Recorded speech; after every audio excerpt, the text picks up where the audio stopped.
Hey, everybody. Welcome to episode 88 of the Overlap Podcast with me, Sid Sexton, and my good friend Keith Kleins. Good afternoon, Keith. Good afternoon. And this time, for real, welcome back. Yeah. I'm back in the coastal Alabama studios. The beautiful confines of the Fairhope campus of Coastal Alabama Community College. Thank you. Big shout out to you guys and Hatch for getting this podcast studio set up in the first place. And man, there's been some upgrades since we have like a computer screen. I feel like Joe Rogan. I was about to say, I now. feel like Joe Rogan with the black, what do you call those? Sound deadening panels? Yeah, he's got some of that. His is colored, I think. Oh, I just thought it was the red light. But either way. Maybe it is. It's fantastic. Thank you guys for this. And I guess the podcast today is really me asking you some questions. You, Keith, you got a chance to kind of get away and do something that lots of people don't get a chance to do ever. And on top of that, you got a chance to do something that, you know, a couple of books that we have read and we've talked about have really suggested.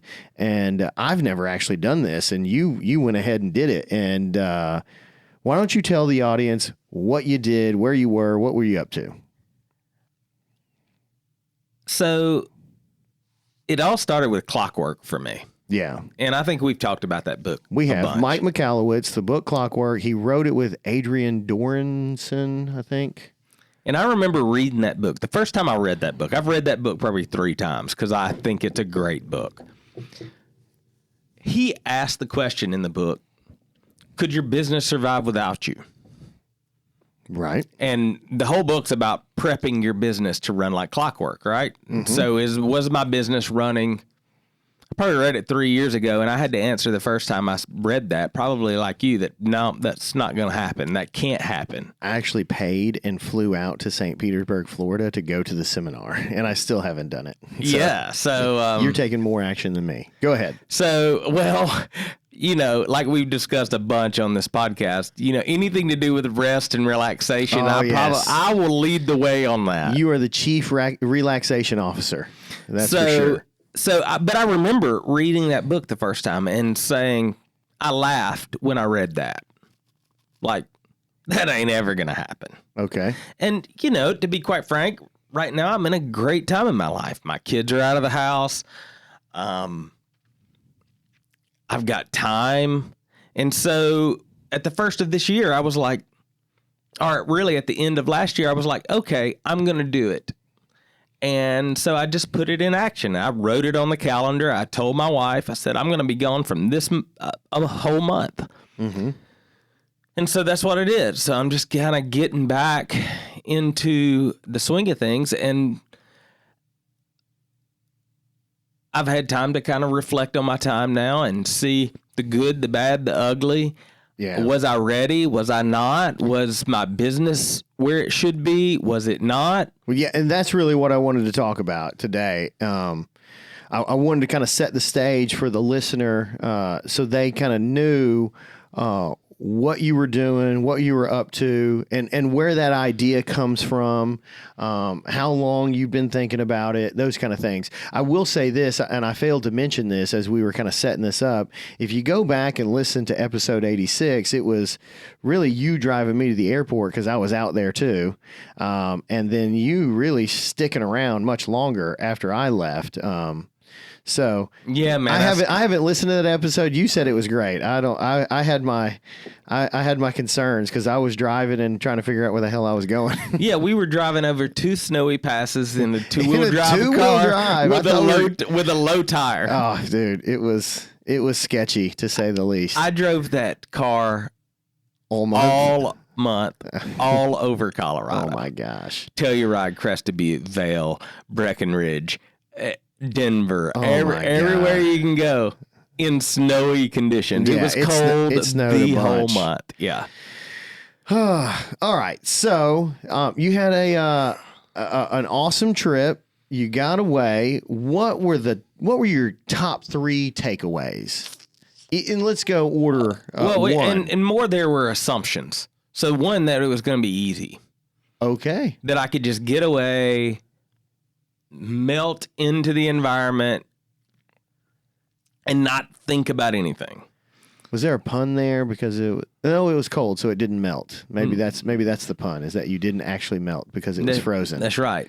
Okay. So your takeaway was, your number one takeaway is just that it wasn't easy. Your assumption was that it was going to be easy, but it ended up not being easy. No, not as easy as I thought. What do you mean easy? What do you mean? I mean, it wasn't easy? One, I thought that I would be able to take this month and set up for it and plan well enough so that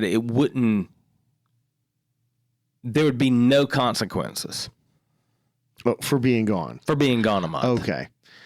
What was difficult? One, I think preparing your mind to be totally free from your day-to-day life for 30 days. Okay. So the break from the rat race caused you some anxiety? It did.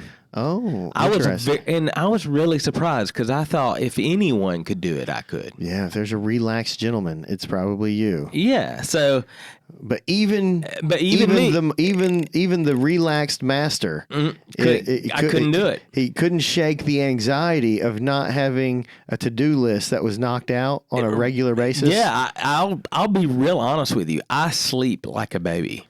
Yeah. I did not on this trip. Was it because you just didn't feel productive, or what do you think? I don't know. I mean, you would think I would feel productive. I skied 16 days. That would be good. Yeah. That's pretty good. And I've seen you ski. It's a struggle. So you were working hard. It is a struggle. And I was trying to get better at skiing. Yeah. That's hard work, man. Yeah, and I'll post a picture of me that falling in the tree well. I fell in the tree well. That. Yeah. Oh, that'll be the cover to this. Got it. Yeah. And so you thought it was going to be easy. That was an assumption. It ended up not being easy. You had some anxiety, I guess, from just not being productive. I really did. The anxiety, and I'm not, and you know me, I don't have a whole lot of anxiety normally. I don't think so. And so, like, I'm talking about sleepless nights sometimes, just thinking about, what am I doing? Why am I doing this? Yeah. Okay. Some self-doubt. The self-doubt was there. Okay. Definitely. Am I ready for this? Do I deserve this? Ooh. You know? Some imposter syndrome coming in? 100%. Oh, man, we're getting deep. And I was really, it really surprised me. Okay. Even though I was at my house. Yeah. It's my place. Yeah. In Colorado. Still thinking, what am I doing? Yeah. What's this for? Interesting. And so, did you ever shake that? Did it ever go away, or? I did as long as I was busy. Okay. And I think maybe it kind of showed me that I need to learn to be still more. Okay. And learn to be okay being still a little more. So is that the monkey mind running in your background? I guess so. Like, as long as I was traveling, as long as I was going to a new place, because I drove around some and I traveled some and I skied in different places. Risking your life. Yeah, I drove over Monarch Pass after you and I did. And it was worse the day I drove over it. So damn sketchy. I was so nervous. I was sheet white. All right. So as long as you stay busy, you were able to kick the anxiety. What towards the end of the did it get worse the longer you were gone, or did it get better? It got better. Did it? Okay. It did. Well, there you go. And then probably altitude may have played a little early on. Probably the altitude played. Yeah. That's because I was in some high spaces too. Yeah. So I mean, Telluride's pretty up there. How tall is that? I mean, how high? I think it's like 11,000. 11,000? Yeah. Yeah, CB's like 12. Yeah, I mean, we skied in Telluride to 13,500. Ooh, dang, son. And that's real high. Yeah, when we got off the lift at 13,500, I was struggling I would be breathe too. You're breathing bit. Through a straw at that height. Yeah, you are not acclimated to that. No, and I don't care if you No, you have to stay. The difference between 9 and 13 is a lot. Yeah, 4,000 actually. Yeah, 4,000. But like you wouldn't think, okay, 4,000 feet. What's the difference, right? A mile. Yeah, that's true. A mile. That's what That's it true. is. It's man. Well, not quite a mile. So don't hit me up, listeners. I know it's not a mile, but it's almost. All right, cool. What was number 2? What number 2 takeaway? The number 2 takeaway is that I probably needed to plan better. Okay. So plan your getaway better? What do you mean? Yeah, like plan specific. Like where you're sleeping, what you're eating? What do you mean? None of that. I had all of that planned. But planned what I wanted from it. And you would think when you plan a getaway that you shouldn't have to plan your getaway. But when you have other than activities, yeah. Right, but when you have a whole month, what do you want from it? Emotionally, spiritually, personally. Okay. So how would you have done that? I'm trying to think about that. Would you have just set some targets or goals? Yeah, I think you had to set targets. What would that have looked like? Help me understand that. We set targets in our business all day long and every year. And so we set, what do we want this year to bring us? If you're going to take 30 days off because it's good for you. Mm-hmm. You're trying to quantify that? The good that you got out of it? Right. Yeah. How would you So what quantify does it do? So what makes it good? I think I would have asked myself that question. What makes this successful coming back? Okay. What do I need to bring away from this? What do I need to do spiritually, emotionally, physically? Oh. Okay. What and that almost makes it like work. I know that it seems like that, but I think had I planned those things better, I would have it would have been richer. Because you would have gotten more out of it. Right. Okay. And maybe I'm wrong. I don't know. What about planning like for being away and not letting things slip through the cracks or whatever? I thought you would probably say something about that too. Was that an issue? That was an issue. And we're going to talk about that in the reintegration process is a big deal. Oh, okay. Which I didn't think would be either. All right. And so I think I would have planned, there would have been things that I would have set up. This is an example. There would have been things that I would have set up, bills to be paid, talks that I would have done beforehand that happened in the middle that I had to come back to. That was things left undone. So, but when you're away for 30 days for the first time, you really don't know the things that you leave undone until they happen. That's a good point. That's a good point. Maybe that's one of the benefits of going away for 30 days. Is you see the holes in the game. I was able to see the holes in the game. Okay, cool. Well, okay, so what was number 3 then? You sort of alluded to that. How do you reintegrate? And I didn't think there would be... Wait, coming back off of vacation was one of the issues. Yeah. Okay. Tell me more. Tell us all more about that. You think that when you reintegrate, you think you're going to just come in and it's going to be the same. Yeah. You're just going to plug back in because the business has been moving on like clockwork, right? Yeah. You think. Yeah. Until you get back and you find out that they've just not been talking to you. Oh. You know what I mean? Like, I think so. But hey, give me a little insight. Maybe when you tell so you get ready to go on this trip and you tell your people, you tell your team members, hey, I'm going to be gone for 30 days. I don't want to talk to you. I don't want a phone call. I don't want a problem. Okay. They just hold them till you get back. Oh, they don't solve them. No. You weren't real specific about, I want you to address these problems. Correct. If there's fire or flood, by all means, call me. But anything else, I want you to handle. Right. Okay. Yeah, they just wait to drop it on you as you hit the airport. Oh, okay. Hey, glad you're on your I way back. even tried to sneak around that in the fact that I came back on a day that I changed my flight so they wouldn't know. But Okay. Still, they piled them up on you. right. Instead of a handle, how would you have liked for them to handle it? I would have liked for it to just, and some of the things can't be the things that you handle on your own. Okay. Something at your level that needs to be done. Right. You're going to have to wade through that. Yeah, but even it happened in the family too. So they called it being sensitive to my wishes, but there was things that I didn't expect that they held also. Okay. Like problems, bills, family life, things that broke. Yeah, all of that. Yeah. So you've got to like. Granny had a well go out. I know that. Yep, Granny had a well go out. I was there for that. And that stuff's going to happen. What are you going to do? You can't like outsource that. You got to handle Granny. Yeah, got to handle Granny. But even stuff like that you don't think about. Yeah, you don't think about the things that you handle day in and day out that when you're not there fall into the crack. That's that's interesting. And so reintegration was a lesson or a takeaway because you just didn't think it was going to be a deal, but getting back in the game was difficult because lots of issues had not been dealt with. They just got dumped in your lap whenever you got back. And there may be, just maybe,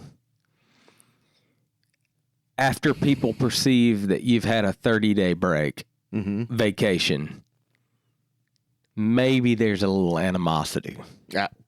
Probably. Maybe.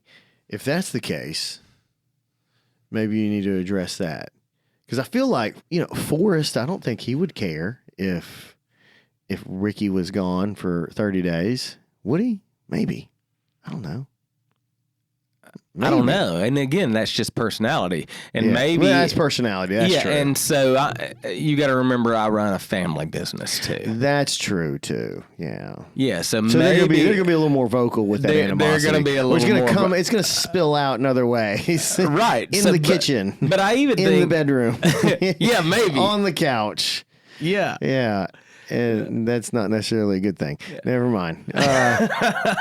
Okay. So maybe they perceive your experiment as a threat. Or selfish and self-centered. Okay. Which it could be viewed that way. It could be. I was actually all right with the experiment. I wanted to see how it went. Because I've read that book too, and I've yet to been able to execute that because I probably have a little bit of guilt. You know? There's a little guilt, and anyone that's not going to feel guilt, mind you, audience, if anyone's going to not feel guilt for being away for 30 days, that I know is going to be Keith. Well, thanks. Well, Steve Bousquet would probably do it too. I think he did do it a couple of years ago. He went on like a whole world, like a U.S. tour, and visited tons of other businesses that he knew, and I think he was gone for over 30 days and drove his little Saab everywhere. But either way, so if we recap it, number one, you had an assumption that it was going to be easy, ended up not being easy. You had some anxiety about not being productive or whatever. Those were my words. Number two was what? You would have planned better. I would have planned better. I would have had goals. Oh, okay. Like what? You want to meditate 20 days out of 30 or 25 out of 30? Yeah, it's easy to do. So I can go on a trip right now and I can say, okay, I want to meditate in the mornings. I want to, for a week. Yeah, I want to eat all healthy foods. I want to eat all of that. But I'm going to have a planning to 30 is tough. Yeah. That's different than your normal life. That's a good point.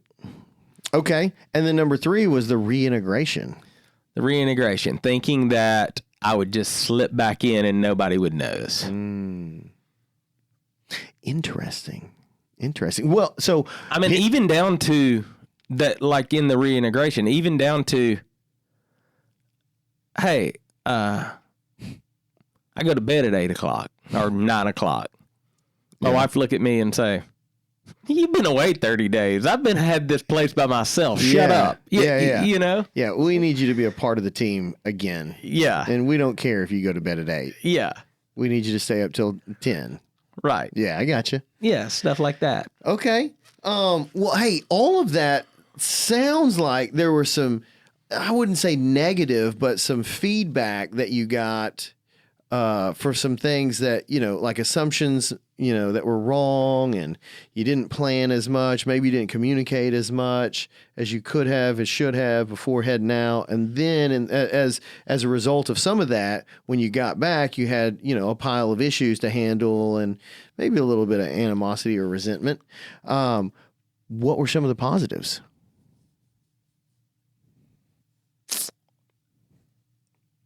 Knowing you're on the right path. You can't be away for 30 days and not look at what you're doing and have questions, am I doing the right thing? I think when you come back and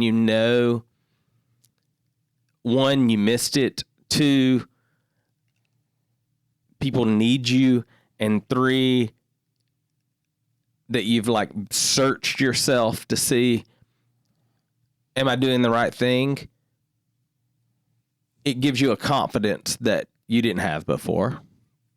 Okay. So you got away from the day-to-day for an extended period of time, and you were able to confirm or affirm to yourself that, this is the right line of work, this is how my life I want it to be going, and all that other stuff. Right. Okay. Hey, I want to talk about my friend Ross Sykes at Homefront Lending. He's a mortgage broker that can help you find a home when you don't typically fit in the norm and get you financed. Reach out to Ross at hflend.com. He specializes in mortgage products for first-time homebuyers, veterans, and self-employed borrowers. They are in the business to serve you beyond the transaction. At Homefront, they are always honored to serve. hflend.com. My good friend Steve Bousquet and his partner, Christine Era, the owners of Green Profit Academy, are super excited about a new product they've got coming out. If you didn't know, they're the authors of Profit First for the Lawn Care Business. And it's a book written by Christine Era. Steve plays a big role in sort of adding to that.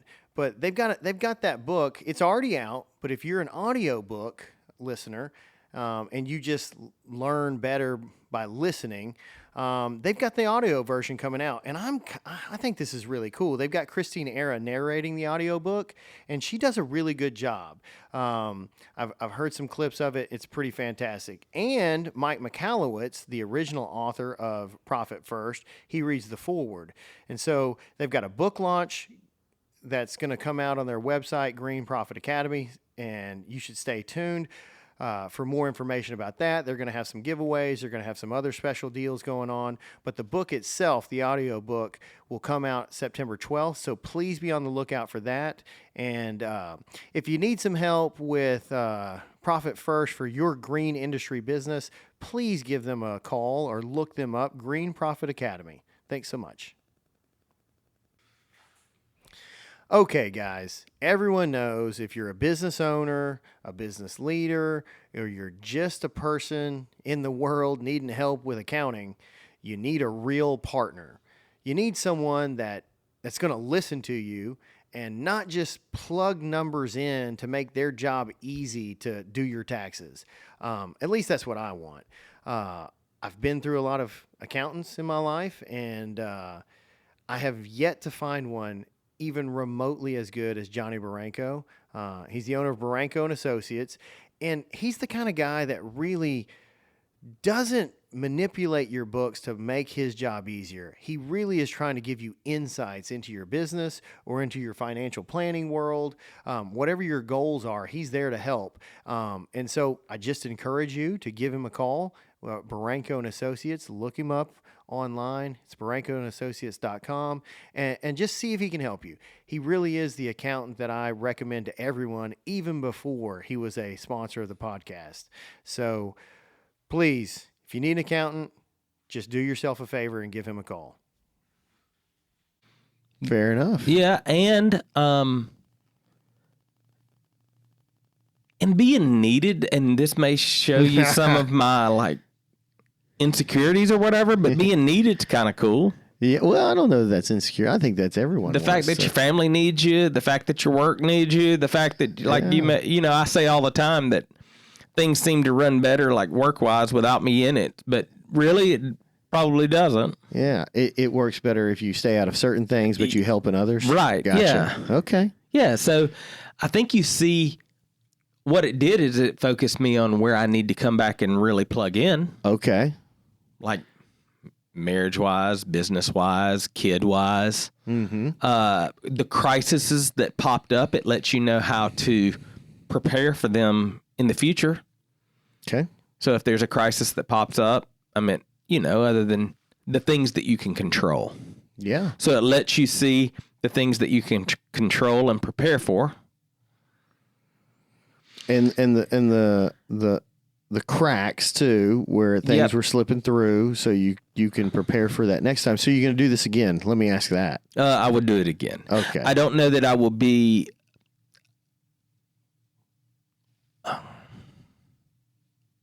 I think a portion of it needs to be done alone. I don't know that, and all of mine was not alone. Stephanie came in for a few days. My wife came in for a few days. You were with me for I was three with or you. 4 or 5 or whatever. Right. But even there, planning who you're with and what you get out of it would be better. Okay. So a little better planning. Yeah. I think and God, on this podcast, we just talk about planning and coaching. It seems like planning and organization. Yeah. Really. Yeah. And even there, you're saying, oh, you're taking a break. There should be no plan. Well, yeah, if there's no plan, then it really doesn't work. If you fail to plan, you plan to fail. Yeah. Yeah. That thing. Peter Drucker. Well, cool, man. I'm glad you did it because, like I said, about 4 times now, I've read that book. I've yet to do it. I've been away for like 2 weeks, but you can do that. 4 weeks, 5 weeks. That's a tough one because that's a whole billing cycle and pay cycle and everything else. Right. Most businesses operate in that 4 week, that 1 month kind of cycle. Bill. Do work, bill work, collect money, pay people out, pay vendors, pay whatever, and hopefully have some left over, Huh. Okay. And I think the chaos that, sure, there was some work chaos, but I think maybe, and, I'm in a place where my kids are out of the house pretty much. Mm-hmm. One's still at home. Mm-hmm. I 2 right now that's home from college, but mm-hmm. and then 1 in high school. And you think when you're there, oh, they don't need me. But then to see even the things you need to shore up in that sphere, in that home sphere too, is big. Interesting. Well, anything else you want to add to the sabbatical? No, I think that's good. I hate that term sabbatical. The sabbatical? Yeah. It's probably not a sabbatical. It's probably a 1 month retreat or something. Another good thing that came out of it was I figured out very quickly that I was addicted to my phone. Oh, yes. So, aren't we all, dude? That's been on my mind a lot lately. It's just crazy. And when it was really on my mind is when I was in 2 days of those meetings and you can't have your phone.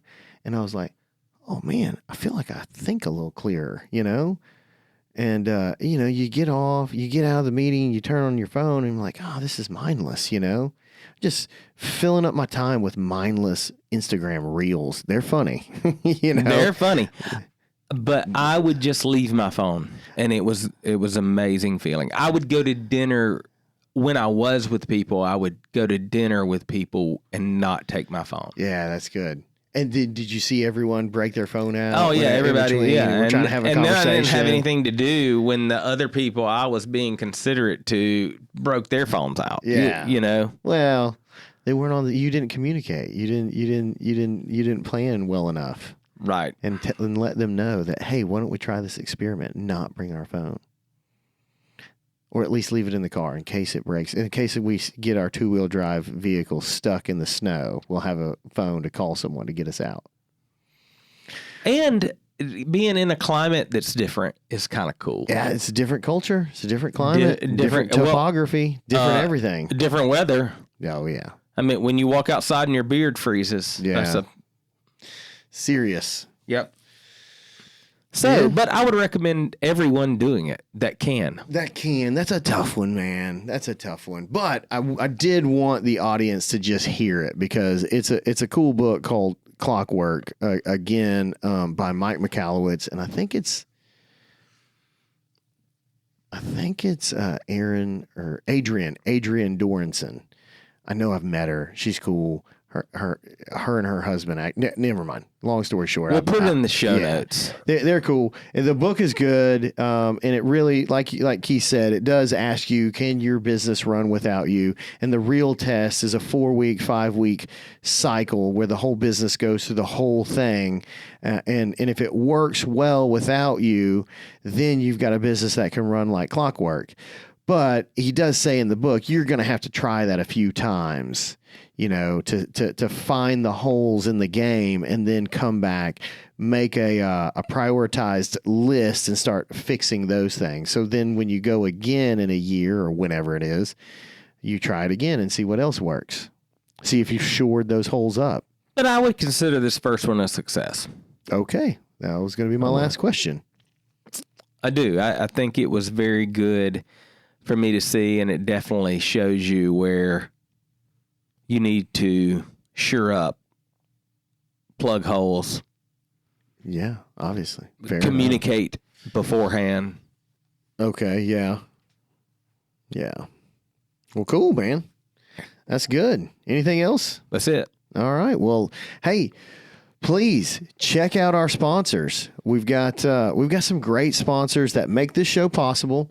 I know that it sounds shocking, but there is a fee we pay someone to edit this and put it together, and there's a cost associated with us with this show, and we're not charging you, and our sponsors really allow us to put this thing on, and I really appreciate it. So if you would, we've got a new sponsor coming. We've got Chris Drogmiller with the CMC Fencing. We'll get his stuff in. By the time you're listening to this podcast, he is a sponsor, and he's going to be on our website. We've got Ross Sykes. We've got Steve Bousquet, and we've got Johnny Baranko. That guy's probably busy. If you call him, don't be mad if he doesn't get right back to you. But he's a fantastic accountant. We've got some great sponsors, and again, I think we've been saying this. We've got some spots for some new sponsors. If you want to help sponsor the podcast, we've actually got some pretty good data now that we've been doing this a couple of years. That who we're reaching, who we're getting to, and at this point, we weren't even asking for sponsors the first year. We got a little data. We feel like we've got something that could be valuable to you. So we're happy to have a conversation with you. And we've got a couple of different ways to do that. So thanks for supporting our sponsors. And if you're looking to become a sponsor, just reach out to us. We'd be happy to talk to you. Did I miss anything else? Did I miss anything? I think you got it. I don't know, man. I'm not really as good at that stuff as you are. You're better. You did a great job. Oh, thank you. I appreciate that. You're so relaxed. See how appreciative I am? You came back with a heart full of gratitude. The mountains will do that. All right. Well, hey, thanks for taking the experiment and then relaying the lessons back to us. I appreciate it. Speaking about the mountains, I did listen to Blues Travelers, The Mountains Win Again. Yeah. On repeat a lot. Yeah, I listen to it every time I'm leaving. Oh, it's amazing. It's a good one. Yeah. And if you don't like Blues Traveler, I don't know that you can be a listener here. I'm not sure. I'm sure you can. But I would just question your music. Well, or at least that song, that one song. I can understand not liking some, but that song is amazing. That song is great. All right. Well, I'm out. Peace.